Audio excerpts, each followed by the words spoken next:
gold down there, Diane. There's gold down there. You're like their number one favorite guy. Because you won them cash. Hi and welcome to the SG Tour Report. This week it's the first WGC of 2021. Things have been moved around a little bit and we're going to get into that shortly. I'm Diane Knox and I'm joined by Steve Elkington. Last week the Genesis Invitational at Riviera was action-packed. There was a delay because the winds were so strong on Saturday. We got a playoff. Really, we got everything we could expect from such an iconic classic course on the PGA Tour. Yeah, it was amazing. I watched the whole day on Sunday, Diane. Sam Burns had a 3-shot lead when he walked off after making a short birdie putt at the 9th hole. And it looked like, for just a moment, I think this is the third time that Sam Burns has been in the lead at a PGA Tour event. But he got chased down, Diane, by two of the most lovable guys on the PGA Tour, Tony Finau and Max Homa, the local boy. And it wasn't even enough for Max to miss a 3-footer on the last hole. We had to go to overtime. And all sorts of things happened. But at the end, the hometown hero, Max Homa, completed the impossible slam. The LA Lakers, LA Dodgers, and Max Homa.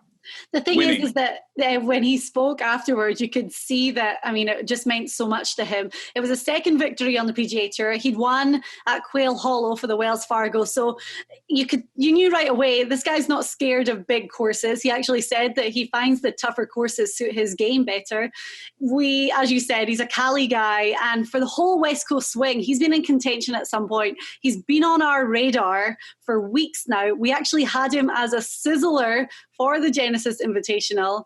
And he missed that short putt on 18. Then it was a playoff with Finau after he shot a 64 in the final round. And it looked like it was advantage Finau from that tee shot on 10. Yeah, and going back to that putt on 18, Diane, I think I could overhear, and I think Nick Faldo mentioned it, that the caddy and him read straight. And Faldo said, well, I would have it inside right for my money. And I said exactly the same thing. I would have it inside right for my money. And he hit it straight and it curved and did the lip out. Finau is, he's on everybody's mind about when is he going to win again. Well, he had his chance on the 10th hole when Honma hit it against the tree, looked like the playoff could be over. Yeah. He hit an incredible little bump hook up onto the hill. And Tony now knows that if he can get up and down, he'll probably win this tournament. And he was left with a 6-footer, was not able to knock that one in, and then made a terrible mistake at 14 after hitting it 20 feet to the right of the flag in regulation. So it was stressful. And as you say, two of the nicest guys. Max Homa has this amazing personality that he shows on social media. He's on there all the time. He seems very relatable. He seems like the kind of guy that would be your best mate and you could go play 18 with on an off week. Everyone loves Tony Finau. So to see the two guys in the playoff, you're not rooting for one over the other. But to me, it just seemed like Max had that determination. He had that poise.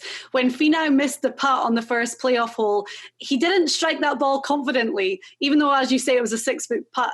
He didn't look confident to me. So from that moment onwards, I was like, I think Homa's going to do this. And we saw how much that win meant to him.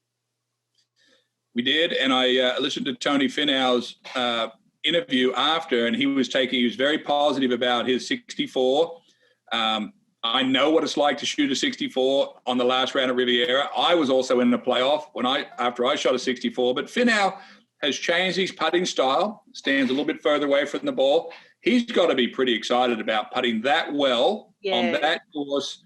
I only think that he'll get probably more confidence from this as it goes along. I don't think this will crush Finau. I think he'll be fine.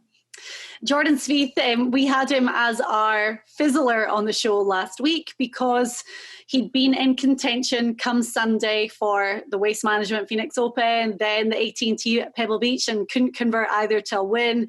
He was up that leaderboard all week. And even on Sunday, I mean, he fell down on Sunday and ended up finishing, 15th? But there's so many positives for Jordan right now. Yeah, and Riviera, became very tricky for a lot of good players. Dustin Johnson, we saw fall back. We saw Jordan Spieth fall back. We saw Brooks Koepka fall back. All of those guys we thought would continue to surge. But Riviera shows her teeth when that wind blows, and the Kikuyu grass, mate, is a little bit tricky for those guys. And we saw guys get out of position, Diane, and all of a sudden they're making bogey after bogey after bogey. But yeah.